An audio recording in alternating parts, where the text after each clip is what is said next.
Introduction Creativity as a Practice. Rick Rubin's The Creative Act, A Way of Being is not a technical manual on how to produce art. Rather, it is a philosophical exploration of creativity as a way of life, a mindset, and a mode of being. Rubin, a renowned music producer, distills his insights into how to harness creative energy and find inspiration across multiple domains, from music and art to everyday life. His approach is deeply meditative and spiritual, aimed at encouraging individuals to see creativity as a practice that requires openness, presence, and continuous curiosity. 1. The nature of creativity. Rubin begins by demystifying the nature of creativity. According to him, creativity isn't limited to the act of producing something tangible like a painting or a song. It's a way of seeing the world, a mode of consciousness. Everyone has creative potential, but not everyone is aware of or connected to it.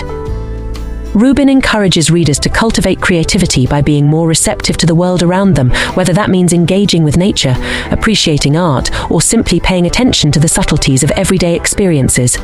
Rubin emphasizes that creativity is inherently collaborative, not just in terms of working with others, but also in the way ideas emerge and evolve from what's already out there. Nothing exists in isolation. Every new creation is in conversation with what came before it. 2. Embracing the unknown. A central theme in Rubin's philosophy is the importance of embracing uncertainty and the unknown. Creativity, by its very nature, involves stepping into uncharted territory. Rubin argues that the creative process is about finding comfort in this discomfort, and that the greatest breakthroughs often come when one is willing to take risks, fail, and learn from those failures. He highlights that creativity is about creating space for new ideas to emerge. Rather than forcing creativity or trying to control outcomes, Rubin suggests a more fluid, open-ended approach, allowing ideas to come and go, being willing to experiment without attachment to success or failure. He likens this process to meditation, where the goal is not to achieve a specific outcome but to be fully present and aware. 3. The role of the artist. Rubin defines the artist as someone who is sensitive to the world, who notices what others might overlook, and who uses their medium, whether it's music, writing, or visual art, to express what they've observed.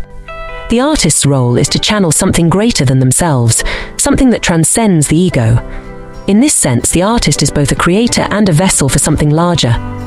Rubin challenges the notion that an artist's worth is determined by commercial success. Instead, he advocates for an inwardly focused creative process that prioritizes personal expression and authenticity over external validation. This is a difficult balance to strike, especially in a world where success is often measured by likes, followers, and sales. However, Rubin insists that true creativity is about tapping into something deeper and more meaningful than superficial approval. 4. The practice of listening. One of the recurring metaphors in the creative act is that of listening. Rubin describes the creative process as a kind of deep listening to one's intuition, to the world, and to the work itself. He believes that every creative project has its own voice and its own direction, and the artist's job is to tune into that and follow where it leads.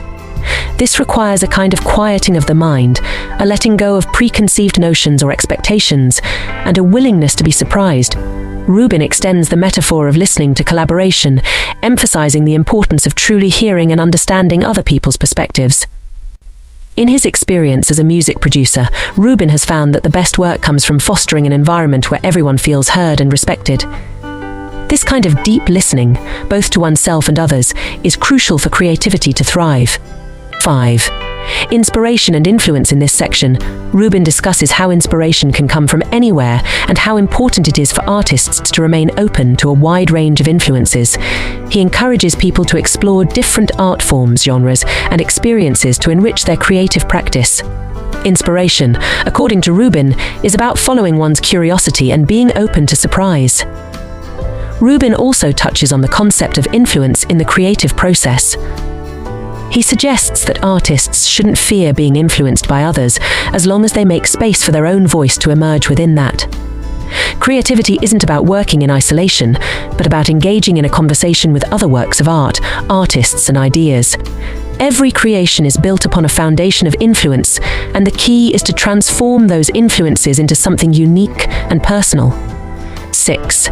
Tension and flow. Rubin highlights the interplay between tension and flow in the creative process. He acknowledges that creativity often involves a push-pull dynamic, where moments of intense focus and discipline are followed by periods of relaxation and release. Both states are essential for creativity to flourish, and Rubin encourages artists to cultivate a balance between the two. Flow, according to Rubin, is when creativity comes effortlessly and intuitively, but tension is equally valuable because it helps refine and shape the work. He argues that artists shouldn't resist tension but embrace it as part of the process. Tension forces the artist to make decisions, to confront challenges, and ultimately to push their work to new levels. 7. Letting go of perfectionism. One of the biggest barriers to creativity, according to Rubin, is perfectionism. The desire to create something flawless can paralyze artists and prevent them from taking risks or finishing their work.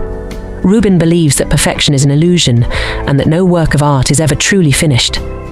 There's always something more that could be added or refined, but at some point, the artist must let go and allow the work to be what it is. Rubin encourages artists to view their work as part of a larger process rather than a final product. Each creative endeavor is a stepping stone to the next, and the artist should focus on growth and exploration rather than achieving some ideal of perfection. 8. The importance of play. Another key aspect of Rubin's philosophy is the importance of play. He believes that creativity should be fun and that artists should approach their work with a sense of curiosity and playfulness. This doesn't mean that the work itself is frivolous, but rather that a playful attitude allows for greater freedom and innovation. When artists take themselves too seriously, they can become rigid and stuck, but when they approach their work with a sense of play, they open themselves up to new possibilities. Rubin also touches on the concept of beginner's mind, which is the idea of approaching creative work with the openness and curiosity of a beginner, even if one is experienced. This mindset allows artists to stay fresh, to continually learn and grow, and to avoid becoming complacent. 9. The power of constraints. While creativity often thrives in an atmosphere of openness and freedom, Rubin also discusses the importance of constraints in the creative process. Paradoxically, limitations can inspire creativity by forcing artists to think more deeply and creatively about their choices. Whether it's a limited budget, a tight deadline, or a specific set of rules, constraints can help focus the creative process and lead to unexpected breakthroughs.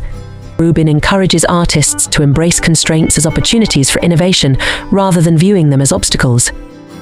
He argues that creativity is not about having endless options, but about making thoughtful and deliberate choices within the parameters that are given. 10. Cultivating presence. A recurring theme throughout the creative act is the importance of being present. Creativity, according to Rubin, requires a heightened state of awareness and attention. When artists are fully present, they are more attuned to their surroundings, to their work. 11. The long game. Finally, Rubin emphasizes that creativity is a lifelong journey.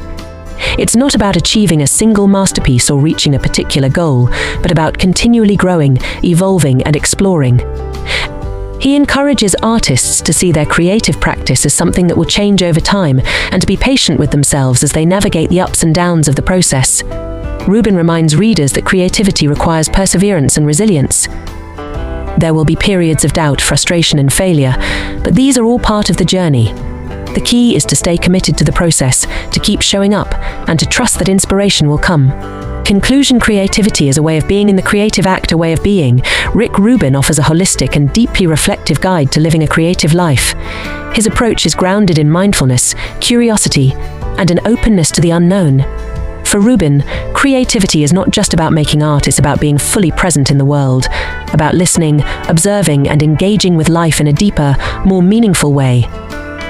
By embracing uncertainty, letting go of perfectionism, and cultivating a sense of play, Rubin believes that anyone can tap into their creative potential and experience the joy and fulfillment that comes from living a creative life.